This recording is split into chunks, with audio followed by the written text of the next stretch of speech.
आप अपना camera on कर सकते हैं?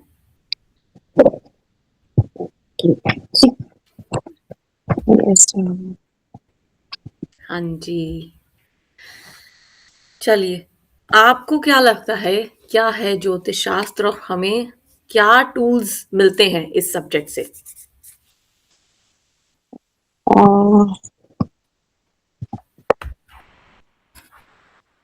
No idea.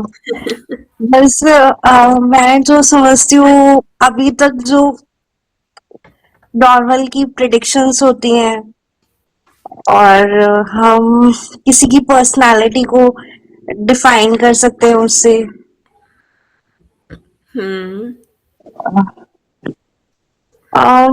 मैम मैं इस चीज में दो चीजों में कंफ्यूज हूँ क्योंकि मैंने कहीं पढ़ा था कि हम अपनी चीजों को मतलब इससे ठीक कर सकते हैं और या कहीं एक जगह ये भी होता है कि जो लिखा होता है वो चेंज नहीं हो सकता। हुँ, तो उस चीज को लेके मुझे नहीं समझ में आता है यस। कि हम अपना हार्ड वर्किंग से या अपने डिसीजन से हम इस चीज को चेंज कर सकते हैं जो हुँ, हमारा लिखा हुआ है हुँ। और कुछ जो लिखा है होना वही है वो चीज नहीं समझ में आती। देखो, तो ये बातें दोनों हैं। मतलब सच में हमारे पास ऐसी ताकत भी है कि हम चेंज कर सकते हैं। ओके। और काफ़ी हद तक ये भी है कि कुछ सब कुछ प्लान्ड है, ठीक है? बट स्टिल एक इसे बोलते हैं हम एस्ट्रोलॉजी में बोलते हैं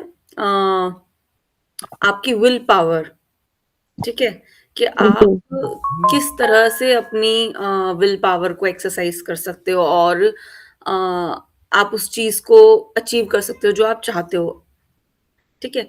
ओके। हाँ, ये भी कहीं न कहीं उन्हीं के लिए पॉसिबल होगा जो कुछ शक्ति उनको या उनके चार्ट में भी वो इंडिकेशन है या वो चीज़ वो किस्मत कह लो या भाग्य कह लो वो लेकर आए हैं, ठीक है?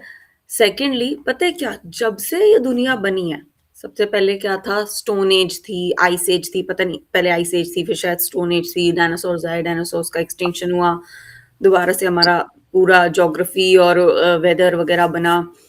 फिर जीव बनने शुरू हुए, आदि मानव आए, से हम्म। लेके आज तक लोग रोज़ रिसर्च ही तो कर रहे हैं।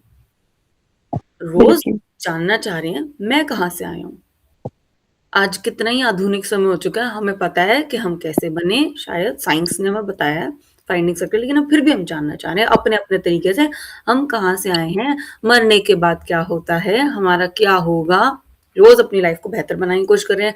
आदि मानव ने भी बनाई अपनी लाइफ़ को बेहतर, उसने पहिया बनाया, फिर लकड़ी जला के भई गर्माहट ली, उसने सर्वाइवल करी, हम भी सर्वाइव कर रहे हैं, हमारे पास टेक्नोलॉजी है, उसके साथ हम भी आगे बढ़ रहे हैं। तो रोज़ हम आंसर्स ढूँढ रहे हैं। तो ये ज्योतिष शास्त्र उसी का हिस्सा है कि इंसान ने एक स्टडी बनाई, जानना चाहा मेरी लाइफ़ में क्या होगा कल?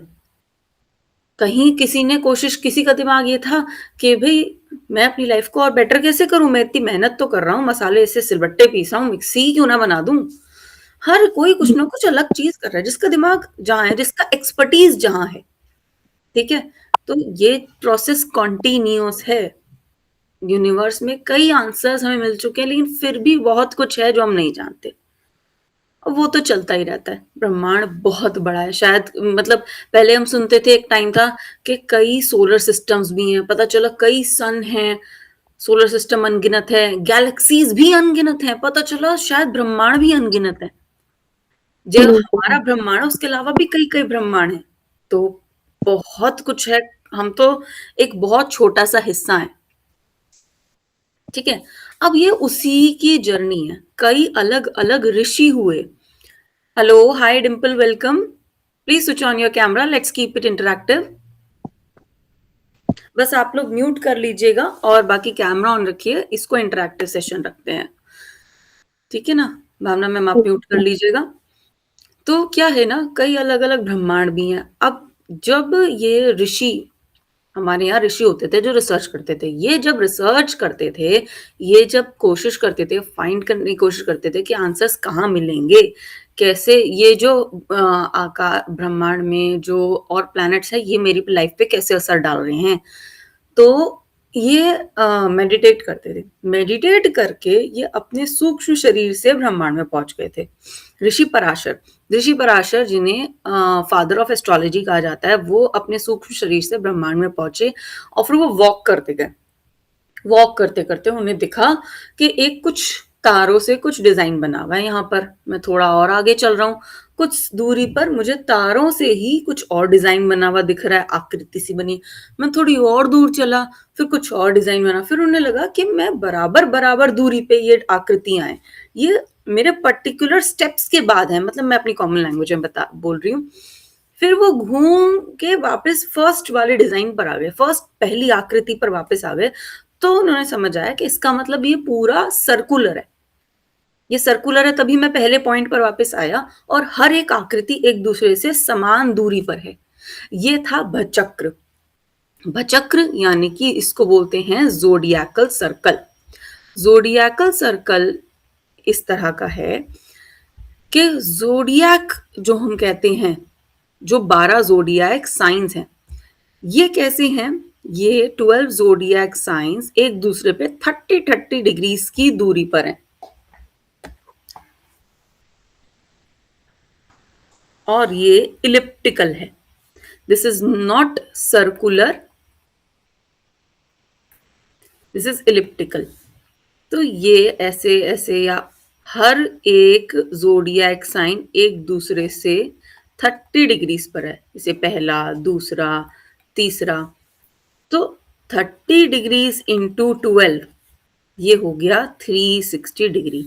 तो ये पूरा ज़ोडिएकल सर्कल, पूरा जो हर एक साइन एक दूसरे से 30 डिग्रीज पर है, ये पूरा ज़ोडिएकल सर्कल हो गया आपका 360 डिग्रीज का।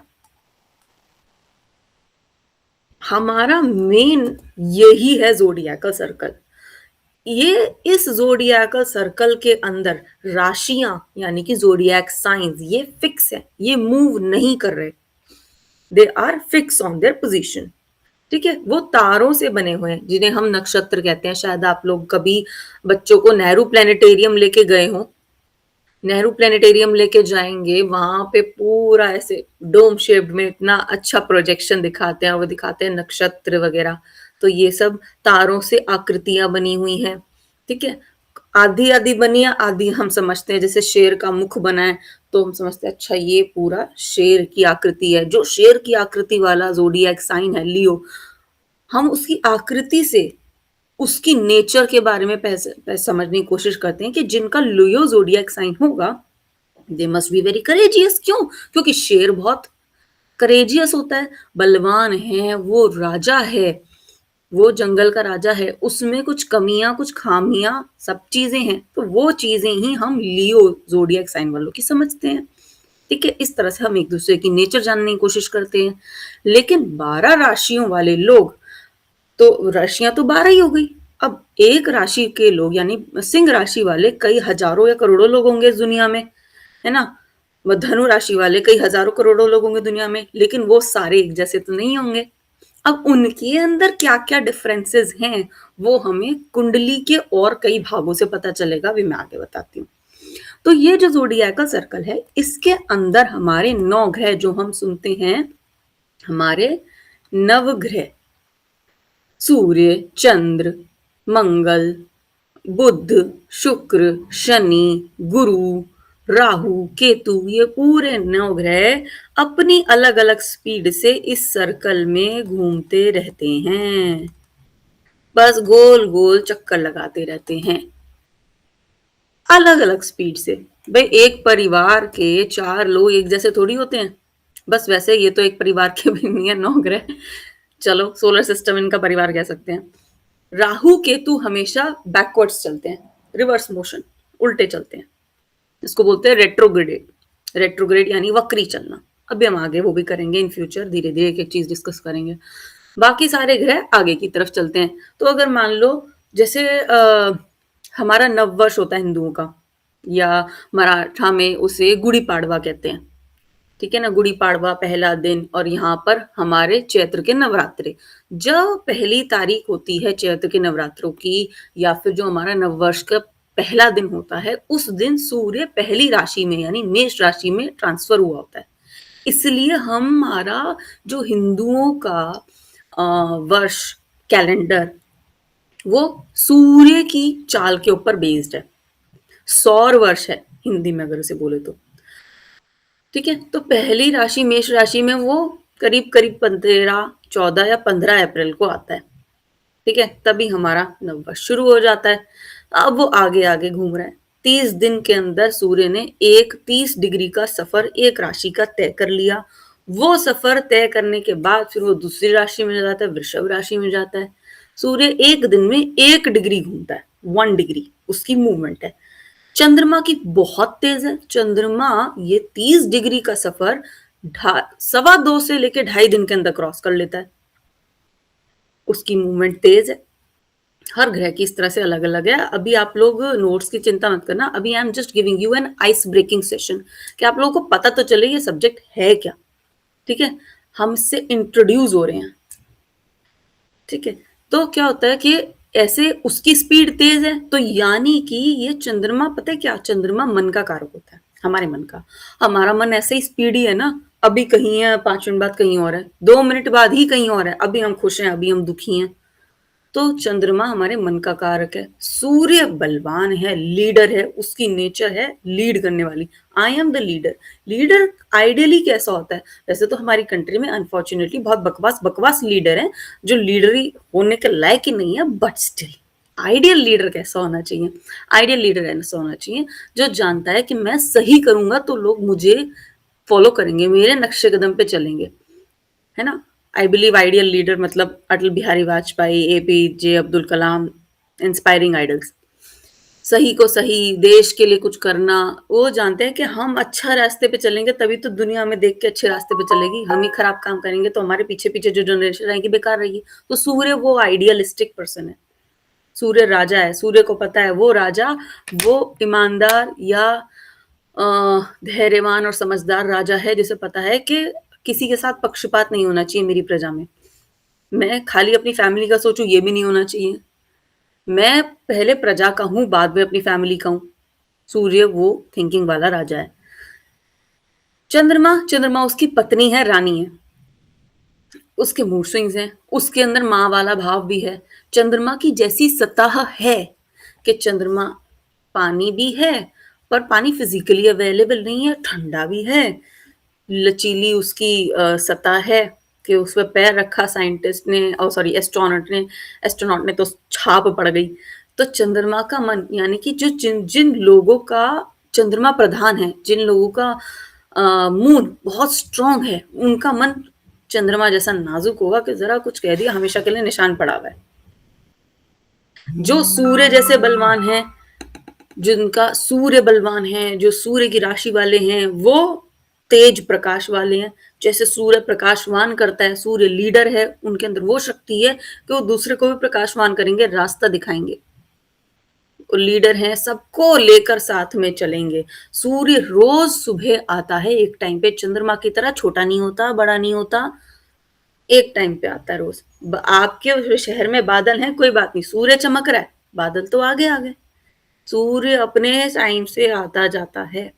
तो सूर्य वो दुकानदार भी है जो रोज सुबह टाइम से दुकान खोलता है। सूर्य वो बिजनेसमैन है जो एकदम डिसिप्लिन में चलता है, रात को टाइम से दुकान बंद करके घर जाता है। बुध की बात करते हैं, बुध इनका राजकुमार है, छोटा बच्चा है। जिसके साथ हो बच्चे वैसे हो जाते हैं। हम सोचते हैं हमारे बच्चे ना जिस कंपनी में रहें, अच्छी कंपनी हो, वो स्कूल से आएगा बच्चा तो हम उससे पूछेंगे आज किससे बात करी, किसके साथ बैठते हो, फ्रेंड कौन है। हम उसके फ्रेंड्स को जानने की कोशिश करते हैं, उसकी मदर को जानने की कोशिश करते हैं। हम चाहिए कि हमारा बच्चा ना अच्छी संगत में रहे, अच्छी संगत में रहे। तो वही बुध है। बुध को जैसी संगत मिलेगी वो वैसा हो जाता है। उसे ये है कि भाई मैं बदमाश के साथ बैठा हूं तो मैं बदमाश हो गया, मैं अच्छे के साथ बैठा हूं तो मैं अच्छा हो गया। बुध चंचल है, राजकुमार है। अब बात करें अगर मंगल की, मंगल तेज तर्रार प्लैनेट है। उसके अंदर शासन करने की क्षमता है। शासन करता है यानी कि वो नीतियाँ नहीं बना सकता। वो नीति नहीं बना सकता, वो पॉलिसीज़ नहीं बना सकता कंट्री की, लेकिन वो शासन, वो ऑर्डर चला सकता है। उसमें करेज है, वो अपने इरादों पे पक्का है, उसमें ताकत है, वो ऑर्डर चला सकता है, वो सेनापति है एक राज दरबार का। जैसे मैं ये अलग सारे प्लैनेट्स को एक राज दरबार के अलग-अलग रोल्स के ज़रिए आपको समझा रही हूँ, तो वो मंगल जो है सेनापति है। वो शासन करना, ऑर्डर चला जाने का सेना को, ओके, एक कमांड पे खड़े हो जाएँगे। उन्हें समय-समय पे प्रेरित भी कर देगा। जो मंगल है, मंगल को हम बड़ा नेगेटिव समझते हैं। बुरा है, अरे मंगल का दोष है, मांगलिक दोष है, बुरा है या कुछ है। नहीं, मंगल तो सूर्य से ज़्यादा दिल खुला है उसका, बहुत काइंड है। मंगल वो जिसका मंगल प्रधान है या मंगल की राशि वाला इंसान है, उस इंसान का दिल ऐसा होगा कि ये मेरा दोस्त है ना, बस। ये मेरा दोस्त है, इसको कभी ज़िंदगी में प्रॉब्लम होगी, मैं इसके लिए खड़ा हूँ। मैं अपनी दोस्ती अच्छाई में, बुराई में, खुशी में, दुखों में, परेशानियों में हमेशा निभाने के लिए रेडी हूँ। वो त्याग जानता है मंगल, त्याग, दिल खुला, लेकिन वो कड़क है। मैं टाइट बोलूँगा भैया, लोला चप्पल नहीं होती मुझसे। स्वभाव का कड़क है, इसलिए मंगल को बुरा माना जाता है। शक्ति का प्रतीक है। मंगल हनुमान जी से हम जोड़ सकते हैं, शक्ति है, बलवान है। अब आ जाता है किसके बारे में बात करें? शुक्र के बारे में बात करते हैं। शुक्र कौन है? शुक्र राज दरबार में स्त्री या फिर राजकुमार की पत्नी का दर्जा उसको दिया गया है। वो सौंदर्य से भरा है। अच्छा, शुक्र जैसे हम शुक्राचार्य हमने सुना है कि भई दैत्यों के राजा हैं, सुना होगा, है ना? तो वो बदमाश भी हो गया दिमाग। अब बदमाश, ऐसा बदमाश कि उसको ना अपनी चीज़ों से थोड़ा ज़्यादा मतलब है। उसकी बदमाशी बस इतनी है कि उसे अपनी चीज़ों से ज़्यादा मतलब है, अपने फ़ायदे से मतलब है, ठीक है? वो चालाक कुछ हद तक है, बहुत ज़्यादा चालाक नहीं, चालाक तो उल्टा गुरु है, अभी बताऊँगी। खैर, शुक्र इतना चालाक नहीं है, उसे बस ये है मुझे अपने फ़ायदे, मेरा पैसा, मेरे फ़ायदे, मेरा सौंदर्य, मेरी सज्जा, मेरी सजावट, मेरे आराम, मेरा ऐश, मेरी लग्ज़री, मेरे आडंबर। तो ये थोड़ी-सी आराम और बात में ओहो! बात करने के तरीके में निर्मलता, सॉफ्टनेस, प्रेम स्वभाव, वो शब्दों से ही फूल झड़ते हैं। अगर मैं पैसे कमाने की बात करूँ तो वो टैलेंट बुध के पास है। बुध इतना टैलेंटेड है, उसका दिमाग चलता ही यही है। पैसा कैसे कमाना है? पैसा कैसे कमाना है? ये बता दो बस। वो बच्चा भी है, वो तेज भी है, वो राजकुमार है, वो नए ज़माने की सोच रखने वाला है, वो बड़-बड़ बोलने वाला है। बच्चे साफ हर किसी के आगे सब कुछ बोल देते हैं ना, ये मुँहफट नहीं होते बुध की राशि वाले या जिनका भी कुंडली में बुध प्रधान होगा, मुँहफट नहीं होंगे। लेकिन वो ऐसे हैं कि they want to express, they have the expression कि कम्युनिकेट कैसे करना है, सही कम्युनिकेशन स्किल्स। गुरु की बात करते हैं। गुरु जैसा शब्द है गुरु, वैसा ही है वो तो गुरुजन ही है। इसको बृहस्पति भी कहते हैं। राज दरबार में ये राजा का पुरोहित है। यानी कि अब नीति जब राजा बनाता है, सूर्य जब अपने प्रजा के लिए जब नीति बना रहा है कि क्या नीति होनी चाहिए मेरे राज्य में, कैसे राज्य चलेगा, तो पुरोहित जो है, जो गुरु है, बृहस्पति है, वो उन्हें समय-समय पे राजन ऐसा नहीं, ऐसा होना चाहिए। राजन इस चीज़ का जो आप नीति बना रहे हैं, इसका इस तरह का प्रभाव हो सकता है और इससे ये फ़ायदे हो सकते हैं। He is constant I mean consultant और यू कैन से सलाहकार, हर वक़्त उन्हें सलाह देने के लिए, नीति बताने के लिए रेडी हैं। अब गुरु चालाक क्यों मैंने कहा था? गुरु थोड़ा-सा मैनिपुलेटिंग है। गुरु को पता है कि मुझे ये काम कराना है। मुझे अपने तरीके से वो बात रखनी आनी चाहिए कि किसी को बुरा भी ना लगे और मेरा मैसेज पहुँच जाए।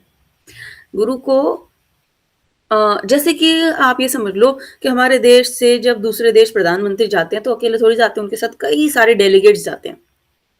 वो डेलीगेट्स कौन है? वो पढ़े लिखे और वो नीति बनाने वाले वो ऑफिसर हैं जो ऑफिस में तो बैठते हैं पर उन्हें हर शहर की हर एक कंडीशन के बारे में पता है ना? वो हर शहर के एमएलए नहीं है लेकिन वो ऊपर टॉप लेवल के ऑफिसेज में प्राइम मिनिस्टर के ऑफिस में बैठते हैं and they know very well how to formulate policies, how to take inspiration from other countries.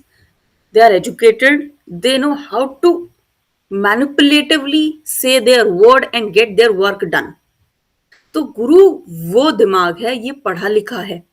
गुरुजन या पुरोहित जो राज दरबार में होते थे वो पढ़े लिखे ऋषि होते थे. तो ये गुरु जो ग्रह है वो वैसा ही है, उसे ज्ञान की भूख है, उसे ऊंचाइयों की भी भूख है. वो किसी के आगे अगर कोई गुरु जिसका कुंडली में गुरु प्रधान है या जो कोई गुरु की राशि वाला है, वो इंसान ऐसा नहीं होगा कि भाई मेरे आगे कोई हाई पावर वाला आ गया या बहुत बड़ा आदमी आ गया तो मैं, लेकिन उसके अंदर समझ नहीं है तो मैं उसके आगे झुक जाऊं. नहीं, वो ज्ञान के आगे ही झुकता है, वो रिस्पेक्ट के आगे, ज्ञान के आगे, उसके आगे झुकता है. वो सिर्फ ओहदे के आगे नहीं झुकेगा. उसे पता है कि मुझे ज्ञान की भी जरूरत है.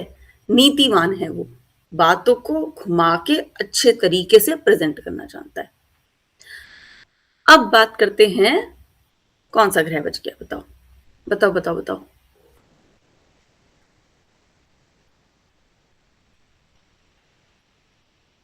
राहु केतु. अभी शनि भी है और मंगल हो गया. राहु एंड केतु. शनि राहु केतु है ना. शनि कैसा है? शनि सबसे स्लो प्लैनेट है. मतलब एक तरफ चंद्रमा जो है वो तो एक राशि को 2.5 दिन में कवर कर लेता है. शनि 2.5 साल में एक राशि को पूरा करता है, यानी 30 डिग्री को चलने में शनि 2.5 साल लेता है. ऐसी हमारी पौराणिक कथाएं मशहूर हैं जिसमें कहा जाता है कि शनि देव जो हैं वो लंगड़े हैं या उनका एक पैर से अटक अटक के चलते हैं इसलिए उनकी चाल धीरे है.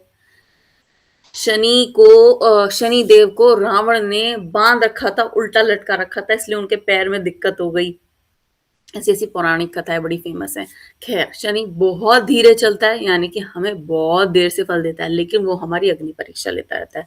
शनि ऐसा है कि आपको फोर्स करेगा मेहनत करो, ठीक है.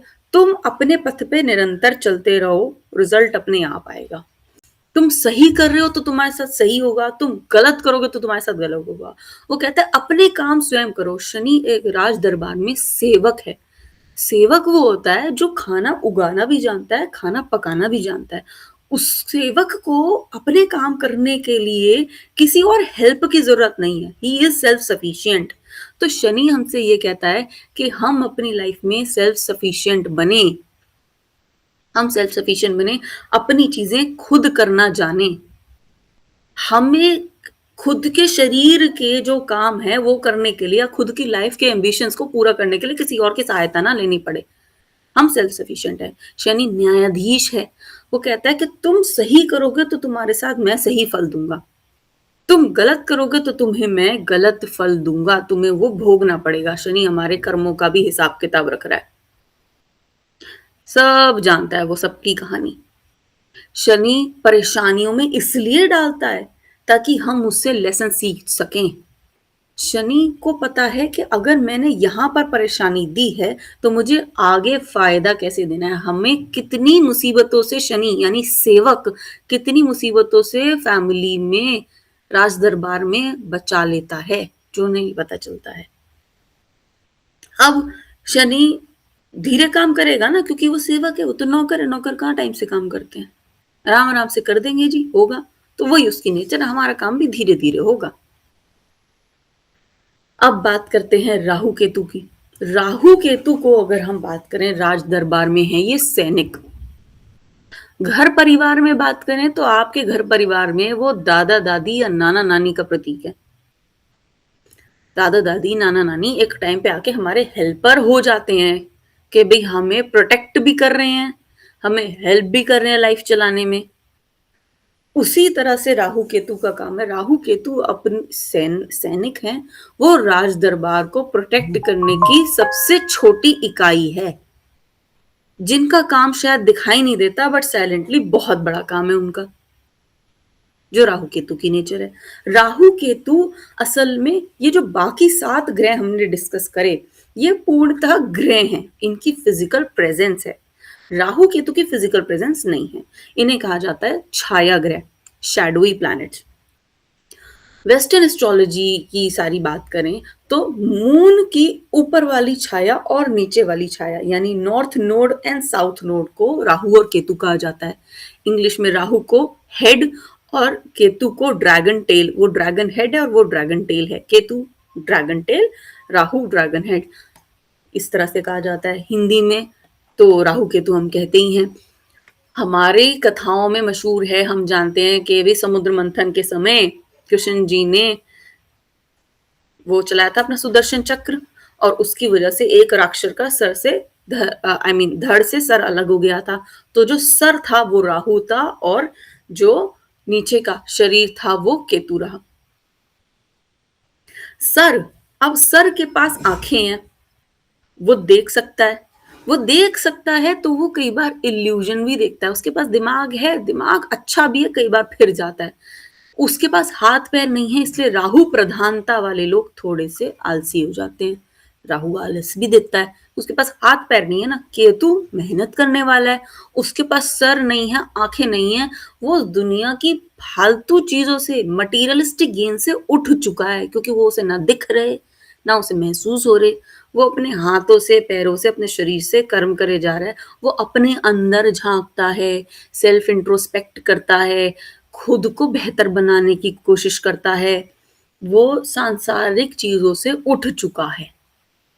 अगर हम ऐसे बात करें तो राहु केतु के अंदर हमें केतु बेटर लगता है, राहु बकवास लगता है, जबकि ऐसा नहीं है, दोनों की अपनी अपनी जगह है। अगर मैं टेक्नोलॉजी के से इनको कंपेयर करूं तो राहु और केतु दोनों ही टेक्नोलॉजी हैं। राहु वो वाला साइंटिस्ट है जिसको गेन्स जल्दी चाहिए, वो मेहनत बहुत कर सकता है, लेकिन वो तभी मेहनत करेगा उसको रिजल्ट मिलेगा, जल्दी रिजल्ट मिले। Rahu wants fast results. Ketu मेहनत कर सकता है कई सालों तक, वो कहेगा मेरे को आराम आराम से मेहनत करने दो, कई चीजों का फल जल्दी नहीं आता। केतु धीरे धीरे मेहनत करके साइंटिस्ट बन सकता है। राहु भी एआई है, केतु भी एआई है, बट इनमें थोड़ा डिफरेंस है। Rahu can be AI which misuses the technology, Ketu can not misuse the technology. ठीक है, अब एक और मैं इमेज शेयर करती हूँ।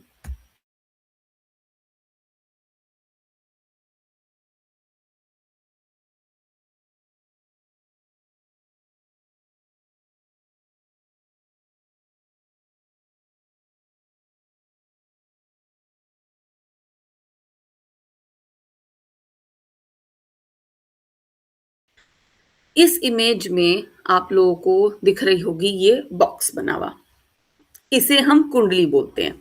अच्छा, एक मिनट, पहले मैं आपको कुंडली खुद ड्रॉ करके दिखाती हूँ, so as you guys are more you know relate कर पाएंगे आप ज्यादा।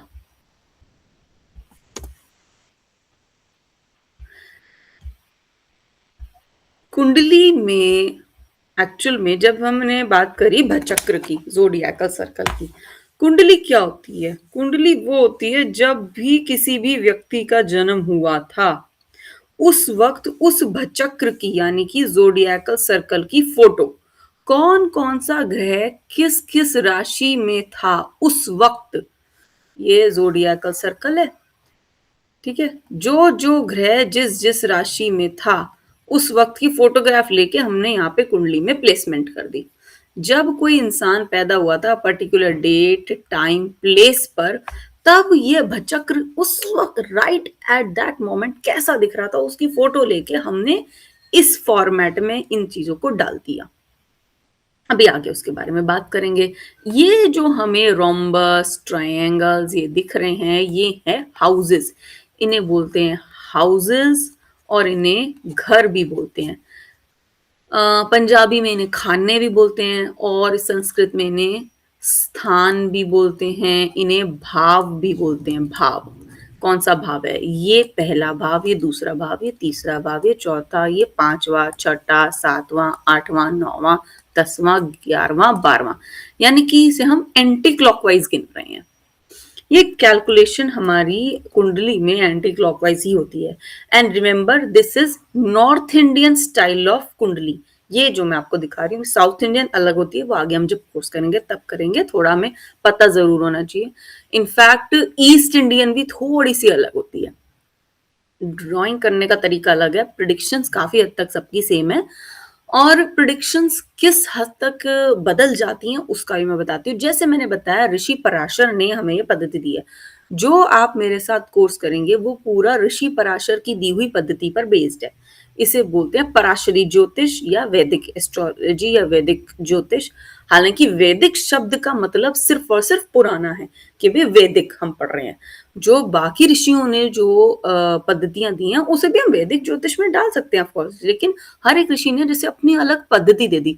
फॉर एग्जाम्पल साइंटिस्ट थ्योरीज देते हैं, फाइंडिंग्स कर रहे हैं अर्थ के बारे में, किसी साइंटिस्ट ने एस्ट्रोनॉट ने सारे रिसर्च करके बताया कि भाई सोलर सिस्टम में 9 प्लैनेट्स हैं। अब कुछ साल रिसर्च इस तो चल रही है, कुछ साल बाद पता चला जी प्लूटो जो है वो अपना प्रॉपर पाथ फॉलो नहीं कर रहा, it is not fulfilling all the points we think planet does. ठीक है, प्लैनेट की जो डेफिनेशन है उसको फुलफिल नहीं कर रहा, उसका पाथ इरेगुलर है। तो प्लूटो को हमने कहा कि ये प्लैनेट नहीं है, दिस इज अ डॉफ प्लैनेट। फिर फाइंडिंग्स हुई तो नए प्लैनेट्स और 3 प्लैनेट्स और ऐड हो गए सोलर सिस्टम में। अब एक साइंटिस्ट ने कहा कि हम भाई बंदरों से इवोल्यूट हुए हैं, इवोल्यूशन थ्योरी दी, डॉल्टन्स थ्योरी आई। फिर एक साइंटिस्ट ने कहा नहीं नहीं, डॉल्टन्स थ्योरी तो एब्सोल्यूट है, ये गलत है बिल्कुल। क्यों? क्योंकि अगर हम बंदरों से इवोल्यूट होकर इंसान बने हैं तो इतने सालों से जो बंदर है वो क्यों नहीं इंसान बने?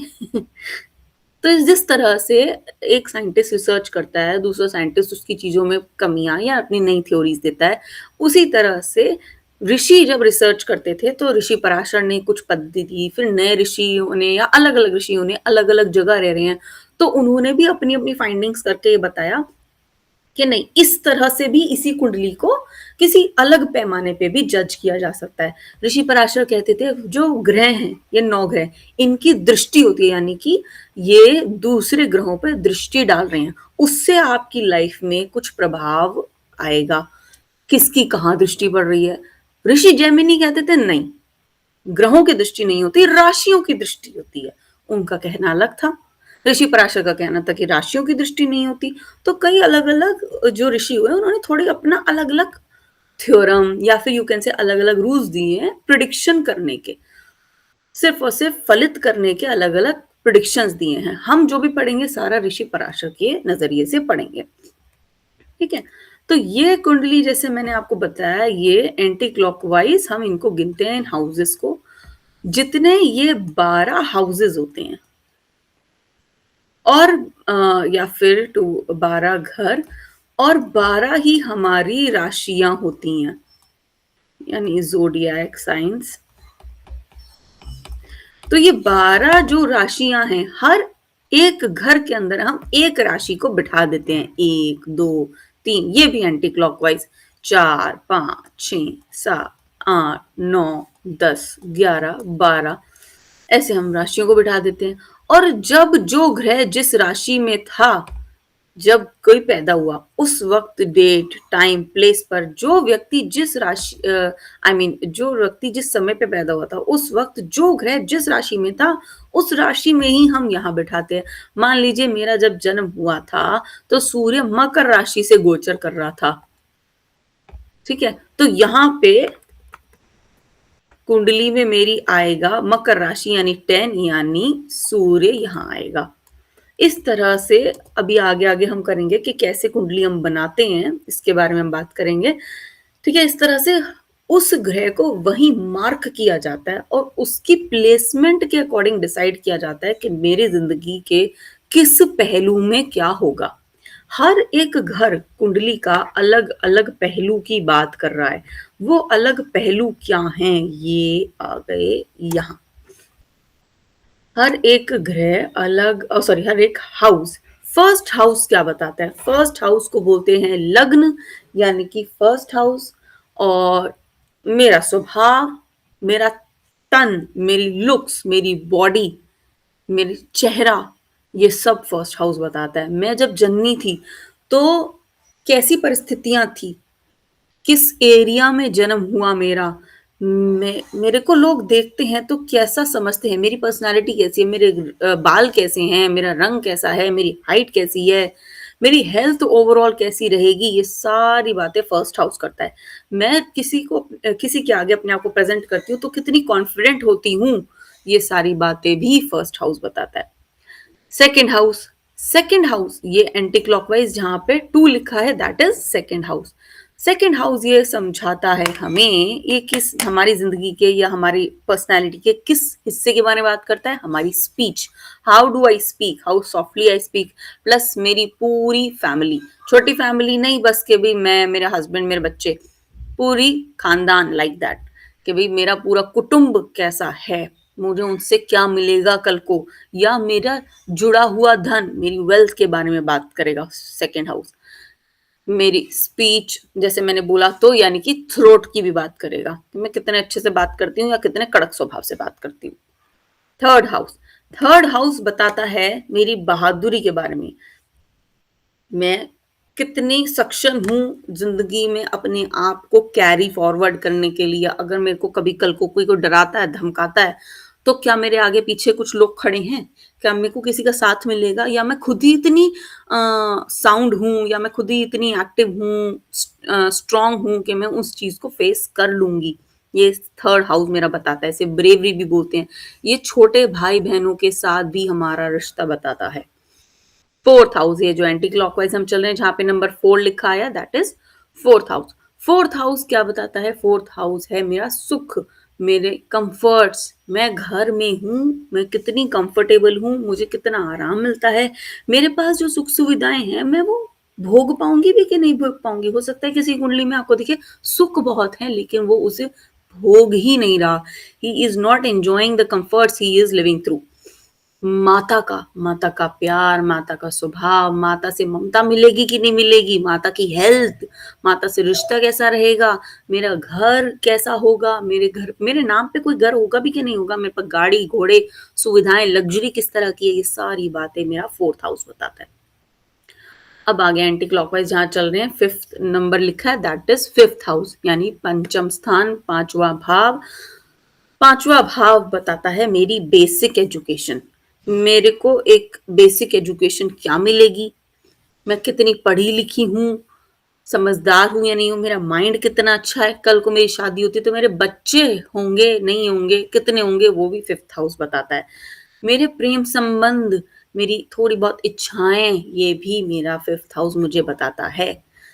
फिर आ गया सिक्स्थ हाउस एंटी क्लॉकवाइज जैसे हम चल रहे हैं, तो जहाँ पे नंबर 6 लिखा है that is sixth house. Sixth house बात करता है मेरी लाइफ की जितनी भी परेशानियां हैं उसके बारे में, शत्रु, मेरे को कितना कॉम्पिटिटिवनेस हैंडल करना पड़ेगा, शत्रु होंगे नहीं होंगे, रोग होंगे नहीं होंगे, क्योंकि रोग भी मेरे शत्रु हैं। ठीक है, मैं किसी से डरती हूँ या नहीं डरती हूँ, या उसको हैंडल कर लेती हूँ इन चीजों को, कोर्ट केसेस, मेरे पास आस-पास नौकर होंगे नहीं होंगे, सारी बात मेरा सिक्स्थ हाउस करता है। सेवेंथ हाउस, सेवेंथ हाउस बताता है मेरा लाइफ पार्टनर। फर्स्ट हाउस था मैं खुद, मुझसे बिल्कुल ऑपोजिट जो नंबर 7 वाला हाउस हो गया ऑपोजिट है, वो बात करता है मेरा life partner. In fact personal life में वो लाइफ पार्टनर हो गया। अगर मेरी कोई पार्टनरशिप चल रही है तो वो प्रोफेशनल लाइफ का हिस्सा हो गया पार्टनरशिप, तो पार्टनरशिप के बारे में भी वो बात करता है सेवेंथ हाउस, यानी कि बिजनेस पार्टनर, लाइफ पार्टनर दोनों के बारे में सेवेंथ हाउस बात करता है। थोड़ा बहुत घूमने फिरने के बारे में सेवेंथ हाउस बात करता है, marriage, private organs, sexual intimacy, ये सारी बातें सेवेंथ हाउस मेरी बताता है। एर्थ हाउस, एर्थ हाउस आ गया, अब जैसे लिखा है डेथ, डेथ नहीं लेकिन हाँ आयु की बात हो गई, मेरी जितनी उम्र है, जहां पर उम्र खत्म है उसका ऑपोजिट तो डेथ हो गया ना, तो इसलिए हम उसे डेथ भी कहेंगे। तो यहाँ से बीमारियां भी पता चलती हैं जैसे सिक्स्थ हाउस से पता चलती हैं, लेकिन एर्थ हाउस से वो बीमारियां जो लंबी चलती हैं शायद वो खत्म ही नहीं होंगी। सिक्स्थ हाउस वाली बीमारियां आपकी फिर भी ठीक हो जाएंगी, एर्थ हाउस वाली बीमारियां लंबी चलती हैं। प्लस ये रिसर्च का भी भाव है कि कोई इंसान अगर पीएचडी वाला है, रिसर्च वाला है और निरंतर अपने जीवन में कुछ खोजबीन में लगा हुआ है, तो ये चीजें इंडिकेट होंगी सेवेंथ एर्थ हाउस से। उसकी हिडन एस्पेक्ट्स भी 8th हाउस बताएगा, उसकी मिस्ट्रीज, उसका दिमाग, उसकी आयु, ये सारी बात 8th हाउस करेगा। 9th हाउस, 9th हाउस क्या बताएगा? 9th हाउस है मेरा धर्म, मैं कितनी स्पिरिचुअल हूँ, दादा पोते का रिश्ता भी 9th हाउस बताता है। मैं तीर्थ यात्रा करूंगी नहीं करूंगी, फॉरेन ट्रैवल करूंगी नहीं करूंगी, मेरा लक कैसा है, मेरा भाग्य कैसा है, क्या मुझे ग्रोथ मिलेगी या नहीं मिलेगी, ये सारी बातें 9th हाउस बताता है। अब आ गया 10th हाउस, जहां पे लिखा है नंबर 10। 10th हाउस फादर है। देखो मेरा था फर्स्ट हाउस, मेरा खुद का तन, मेरा लुक्स, मैं हूँ फर्स्ट हाउस। मुझसे ऑपोजिट जो था 7th हाउस था, वो मेरा लाइफ पार्टनर। तो जहां माता का स्थान था नंबर 4, माता के स्थान से एकदम ऑपोजिट हो गया पिता, वो माता का हस्बैंड हो गया, है ना, मतलब माता का लाइफ पार्टनर। तो 7th 10th हाउस है मेरा फादर। और मेरा कर्म, मैं जॉब करूंगी, बिजनेस करूंगी, क्या करूंगी, एक सोर्स ऑफ इनकम होंगे, दो सोर्स ऑफ इनकम होंगे, किस तरह का मेरा टाइप ऑफ वर्क होगा, जो बिजनेस किस तरह का होगा, सक्सेस देर से मिलेगी, जल्दी मिलेगी, ये सारी बातें मेरा 10th हाउस करता है। मैं कितनी एक्टिव हूँ अपने वर्क लाइफ में, ये बातें मेरा 10th हाउस करता है। 11th हाउस, 11th हाउस क्या बताता है? ये सारे इन गेन्स की बात करता है, जितने भी इनकम गेन है, मेरी डिजायर है, मेरी इच्छाएं हैं, ये सारी बातें करता है 11th हाउस। 11th हाउस से कहीं ना कहीं प्रेम संबंध की बात भी हम कर सकते हैं, जैसे 5th हाउस से करी। क्यों? क्योंकि वो बताता है 11th हाउस कि भाई मुझे जो चाहिए, जो डिजायर्स हैं, वो मिलेगा भी कि नहीं मिलेगा। इनकम आनी है, पर अटक के तो नहीं आएगी, कब आएगी, जल्दी आएगी, कहाँ से source of income. 11th house से भी हम थोड़ा सा देखते हैं कि मल्टीपल सोर्स ऑफ इनकम है या नहीं है, खर्चा सॉरी, इनकम ज्यादा है कि कम है।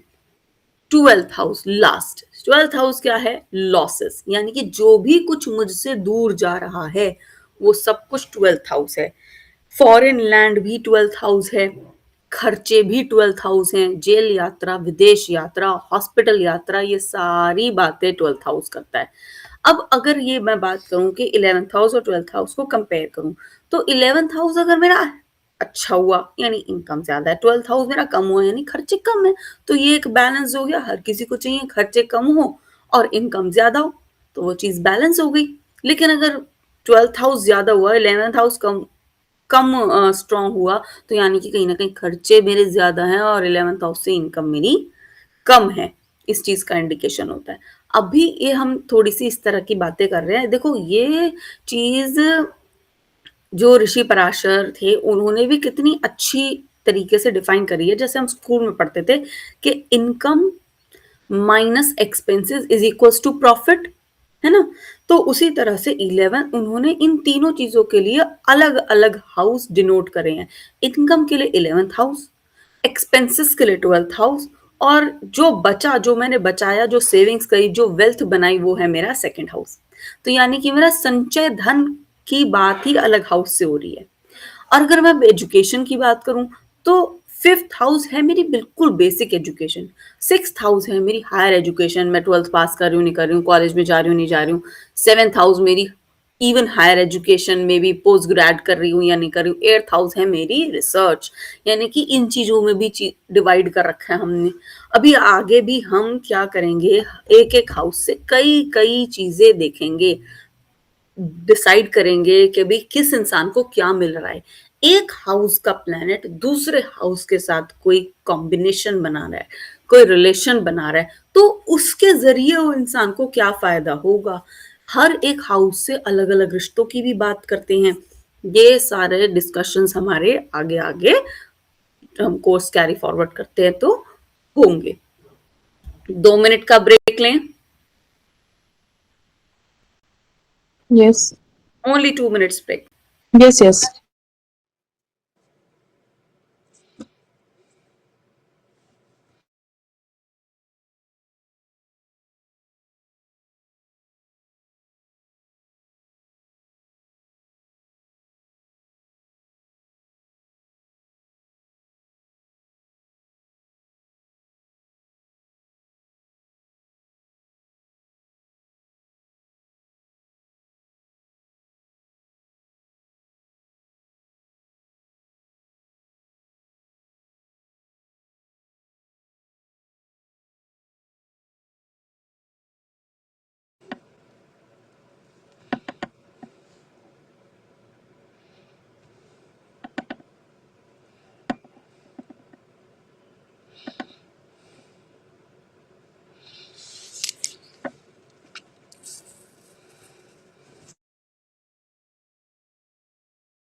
हाँ जी, we are back everyone.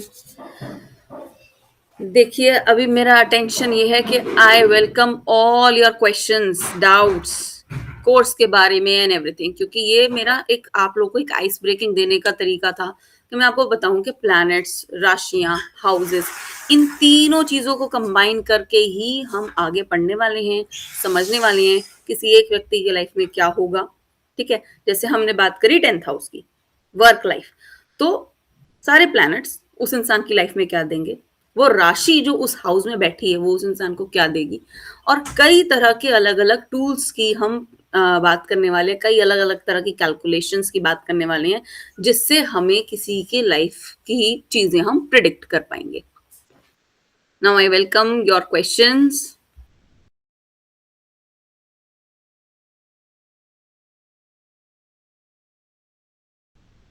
Course की ड्यूरेशन क्या होगी मैम? ये अप्रोक्सीमेटली 5 मंथ्स का कोर्स रहेगा, और एग्जैक्टली कई बार क्या होता है कि कुछ 4-5 क्लासेस एक्स्ट्रा लेनी पड़ती हैं to discuss a few more things, doubts वगैरह। अटेंशन कोई ऐसा नहीं है कि कितनी नंबर ऑफ क्लासेस हैं, मिनिमम 2 क्लासेस होंगी वीकली, 2 क्लासेस आर मिनिमम, क्योंकि भी आप हफ्ते में एक ही क्लास करते हो तो आप लेके क्या जा रहे हो, है ना, सब्जेक्ट मैटर। मिनिमम हफ्ते में 2 क्लासेस होंगी। हम बहुत ज्यादा हमें नहीं, हमें सिर्फ 3-4 स्टूडेंट्स ही एक मैं मतलब स्ट्रेंथ रखती हूँ, तो 3-4 स्टूडेंट्स अगर तीनों चारों कंफर्टेबल है कि हम नंबर ऑफ क्लासेस वीकली ज्यादा रख सकते हैं तो फिर कोर्स जल्दी खत्म हो जाता है। Number of classes exactly countable नहीं है, मेन अटेंशन ये जो आप लोगों के साथ जो सिलेबस शेयर हुआ है वो पूरा कंप्लीट होना है, कंटेंट कंप्लीट करना है। हाँ जी, हाँ जी। और डेज जनरली मतलब क्योंकि वही होता है ना कि अकॉर्डिंगली हम अपना फिर मैनेज करेंगे, जैसे डेज वो आपने शायद मेंशन किए थे अपने उसमें ना। मैंने ट्यूसडे वेडनेसडे मेंशन करे थे, लेकिन वो मेरा अटेंशन था ऑफलाइन के लिए। मोस्टली आप लोगों की ओके रिक्वायरमेंट ऑनलाइन ही है, तो ऑनलाइन सेशन सेम टाइम पे रहेगा। सैटरडे संडेज हम रखेंगे 11 या 11:30, ओके 1.5 घंटे की अप्रोक्सीमेटली क्लास रहेगी। ऑनलाइन का टाइम यही रहेगा डेफिनेटली, इसमें कोई चेंज नहीं है। हम ये कमिंग वीक से यानी नेक्स्ट वीक सैटरडे कौन सी तारीख को पड़ रहा है, 13 हाँ हाँ, तो 13 से हम ये वाला बैच स्टार्ट कर देंगे, ऑनलाइन वाला। Okay okay. जब वो ऑफलाइन का था जो आपने बताया था ना। जी, हाँ जी, ऑफलाइन की अभी एक ही स्टूडेंट हैं, तो उनको अलग से उनका हो जाएगा। ये ऑनलाइन के लिए मेरा इंटेंशन ये था कि भई चाहे किसी को ऑफलाइन कोर्स लेना है, चाहे ऑनलाइन लेना है, बट आप एक तरह से पढ़ाने का, समझाने का तरीका देखो, just join the master class, फिर आप डिसाइड कर सकते हो किसी को ऑफलाइन आना है या ऑनलाइन आना है। ओके ठीक है, online offline both options are there ना। Yes yes definitely. हालांकि कुछ टाइम से मेरा प्रेफरेंस ऑफलाइन का ही ज्यादा है। I feel more connected to people, सामने बैठे होते हैं, हम डिस्कस कर रहे होते हैं, टाइम इनफैक्ट ज्यादा लगता है, एनर्जी ज्यादा लगती है, but still it is more relatable. और ऑफलाइन कहाँ पे है, जैसे अगर हम ऑफलाइन को मैं अगर प्रेफर करूँ तो? सेक्टर 81 फरीदाबाद। आप कहाँ से हैं? मैं 89 सेक्टर 89। ओके ओके, तो आप वीक, बट ऑफलाइन तो फिर वीकडेज में ही रहेगा, जी है ना। ऑफलाइन वीकडेज में मॉर्निंग टाइम, ये ऑनलाइन है, और मतलब ऑनलाइन भी मैं सेशन रख ही रही हूँ। तो अभी अगर स्ट्रेंथ ज्यादा ऑनलाइन की तरफ है तो ऑनलाइन ही स्टार्ट कर देते हैं। Okay okay. मनका, यू जॉइन लेट, आपके कुछ question, Supreet Thakur Thukral I think, आपके कुछ क्वेश्चंस, भावना मैम आपके। फीस आप लोगों को सभी को बताई थी, फीस चाहे ऑफलाइन हो चाहे ऑनलाइन हो, same course, same fees, same duration, 24,000 रहेगा। आई एम एक्सपेक्टिंग के अभी इस हफ्ते वेंसडे तक आप लोग देखिए, ये हमारा अटेंशन ये रहता है कि आप इसे 2 इंस्टॉलमेंट्स में पे कर दें, 12,000 पहले पे कर दें, फिर नेक्स्ट 12,000 आप 1 महीने बाद पे कर दें आराम से। 1 महीना कोर्स वगैरह हो जाए उसके बाद पे कर दें, तो 12,000 आप वेंसडे तक आप पे कर दें, तो we can start this coming Saturday. और इसमें सारा जैसे आप कवर जो आपने लिखा ही है, मेंशन ऐसे किया ही है, ठीक है ना। मैं आपको बताती हूँ, एक नजरिया आपको देती हूँ कि लिमिटेशन क्या है इस कोर्स की।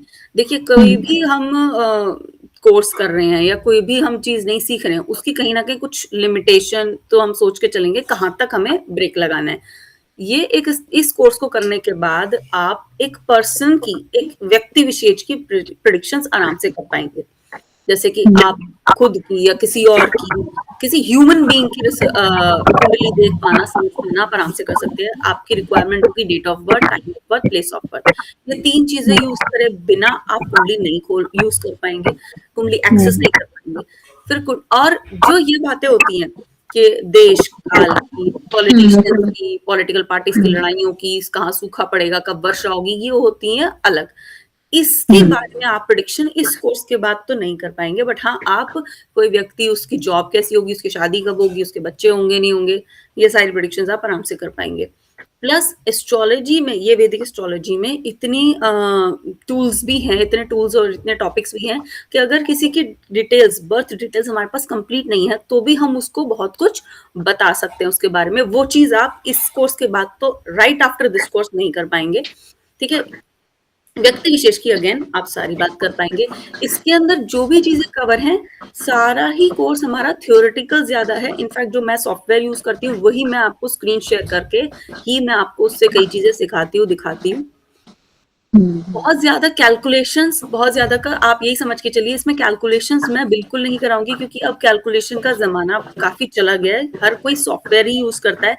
तो without wasting time in calculations we are directly jumping to the topics कि भी ये चीज महादशा क्या है, महादशा कैसे कैलकुलेट होगी, वो उसकी बजाय महादशा क्या है। हाँ, जैसे आजकल तो एप्स आ जाते हैं तो उसमें महादशा अंतरदशा शो हो ही जाती है। अदरवाइज वो पहले हम खुद कैलकुलेट करते थे, इस महादशा से स्टार्ट हुआ था, अब इसकी दशा चल रही है, अंतरदशा ये चल रही है, तो वो तो थ्रू ऐप हमारे पास सामने आ ही जाता है, तो वो वाला पार्ट आप नहीं करेंगे करके ये है। हाँ, क्योंकि वो मोस्टली लोग इंटरेस्टेड नहीं रहते हैं। मैं 3 साल पहले तक कराती थी कैलकुलेशन, फिर मैंने कराना बंद कर दिया। क्योंकि पहले तो कुंडली भी खुद ही बनाते थे, अब वो बनी बनाई मिल जाती है हमें ऐप के थ्रू। वो जमाना तो खैर काफी पहले ही चला गया। हाँ। क्योंकि अब बहुत सॉफ्टवेयर्स हैं। सेकेंडली, इस कोर्स के बाद आप अर्निंग कैसे कर सकते हैं, ऑनलाइन क्या तरीके हैं कमाई के, ऑफलाइन क्या तरीके हैं, how can you portray yourself towards your target audience, ये सब चीजें भी मैं बिल्कुल हेल्प करती हूँ। रेमेडीज वगैरह की भी हम बात करेंगे ही करेंगे, तो ये सारी चीजें की मैं सबसे ज्यादा जैसे प्रॉब्लम आती है परमुटेशन कॉम्बिनेशन लगाने की, कि इसका लोड यहाँ बैठा है, दृष्टि यहाँ आ रही है, तो वो तो कनेक्शन बन ही नहीं पाते, समझ ही नहीं आती है वो वो चीजें हम सारे लोगों को। कॉम्बिनेशंस तो कभी लाइफ में हो ही नहीं सकते। हाँ वो सारे कॉम्बिनेशंस कभी लाइफ में नहीं हो सकते। प्लस अगर आप मान लो, मैं तो आप कह रही हूँ, आप 20 कॉम्बिनेशंस भी पढ़ रहे हो, तो 20 कॉम्बिनेशंस के रिजल्ट आप फॉर्मूले की तरह माइंड में नहीं लगा सकते। मेरा टेंशन देखो ये होता है कि आपका माइंड ना वैसे तैयार करना कि भी कोई ग्रह कहाँ बैठा है तो वो क्या दे सकता है। क्योंकि हर एक, मान लीजिए आपकी कुंडली में गुरु कर्क राशि में बैठा है, मेरी कुंडली में भी गुरु कर्क राशि में बैठा है, आपकी कुंडली में मान लो गुरु 10th हाउस में बैठा है कर्क राशि में, मेरी कुंडली में भी 10th हाउस में बैठा है कर्क राशि में। लेकिन अगर उसका नक्षत्र अलग अलग है तो भी प्रेडिक्शन अलग है। प्लस ये बात भी याद रखें कि चाहे किसी 2 लोगों की कुंडली बिल्कुल सेम हो, लेकिन वो स्थान अलग है तो कुंडली अलग है। हाँ करेक्ट, ये भी देखा है हमने। एक दो मेरी एक फ्रेंड है और एक और फ्रेंड है, सेम डेट है, सेम टाइमिंग है, 2 मिनट का फर्क है आई थिंक, तो ऑलमोस्ट उनकी कुंडली सेम है, बट स्टिल उनकी लाइफ तो अलग अलग चल रही है, एक जॉब कर रही है, एक नहीं कर रही है। 2 मिनट के फर्क की वजह से ट्विन्स की भी हम बात करते हैं, तो ट्विन्स की जो हम प्रेडिक्शंस करते हैं वो भी अगेन मैं और ज्यादा एडवांस लेवल्स में कराती हूँ, उसमें नहीं कराती, क्योंकि ट्विन्स की प्रेडिक्शन 2 मिनट के हिसाब से, 1 मिनट के हिसाब से बिल्कुल अलग हो जाती है। तो उनकी कुंडली सेम बनती है उनकी, हाँ, देखा जाए तो। कुंडली सेम दिख रही है, लेकिन बैकएंड में क्या चीजें हैं वो कैसे डिकोड करना है वो भी अगेन हायर लेवल्स में मतलब मैं कराती हूँ। बट अभी ये एक फाउंडेशन, खाली फाउंडेशन कोर्स ये नहीं है कि कुछ इस तरह का है कि भी आप प्रेडिक्शंस कर पाए लोगों की। ठीक है, मैंने तो पूछ लिया क्वेश्चंस। हाँ भावना मैम, आपके कोई क्वेश्चंस? नहीं है। ओके, चलिए आप लोग अपना फीडबैक बताइएगा। मैं आप लोगों के पास एक गूगल रिव्यू का लिंक आ जाएगा, प्लीज उस पर शेयर कीजिएगा, हाउ वाज योर फीडबैक, ठीक है। And waiting for all of you for enrolments, let's see you soon. Okay, bye-bye, thank you.